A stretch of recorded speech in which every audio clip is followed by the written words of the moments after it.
धानकु धाड़ीरे निश्चय रुअन्तु। धान ओडिशार मुख्य फसल।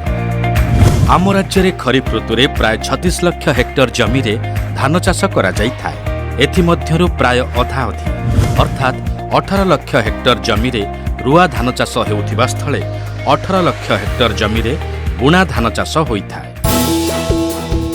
विगत वर्ष मानंकरे आम सरकार विभिन्न योजना माध्यमरे धान चाषर प्रदर्शन क्षेत्र प्रस्तुत करी चाषी भाई मानंकु बहुल मात्रा रे धाड़ी रुआ धान चाष करने प्रवर्तई चली। एबे मध्य आम कृषि विभागर अधिकारी माने चाषी भाई को धाड़ी रुआ धान चाष करने परामर्श जोगई चली। साधारणतः धाड़ी रुआ धान चाष रे खर्च कम एवं अमल अधिक होइथाय। चाषी भाई माने मुख्य जमी को भल भावे प्रस्तुत करी दुई पटे दौड़ी टाणी धाड़ी रे धान तली को एक समानुपातिक व्यवधान रे रुअन्तु। पॉलिथिन मशीना बा प्लास्टिक ट्रे रे तली पकेइथिले से तली को धाड़ी रुआ यंत्र रे रुअन्तु। धाड़ी रे धान रोइले बिहन कम लागे एवं बिहन जनित खर्च कमी जाइथाय।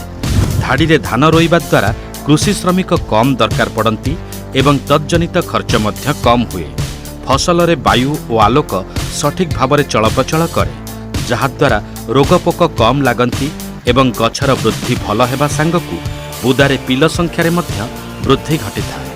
फसल को खाद्य सार सठिक भाव मिली पारे एवं अमल मात्राधिक अधिक होइथाय। धाड़ी रुआ धान चाष द्वारा कीट आक्रमण विशेषकर चकड़ा बा माटिया गुंडी पोकर आक्रमण बहुल मात्रा रे कमी जाए एवं पत्र आच्छाद पोड़ा रोग कम हुए। एबे आम राज्यर बहुत चाषी भाई धाड़ी रुआ धान चाष करुछन्ति। तेबे आपण आउ काहींकि बाकी रहिबे?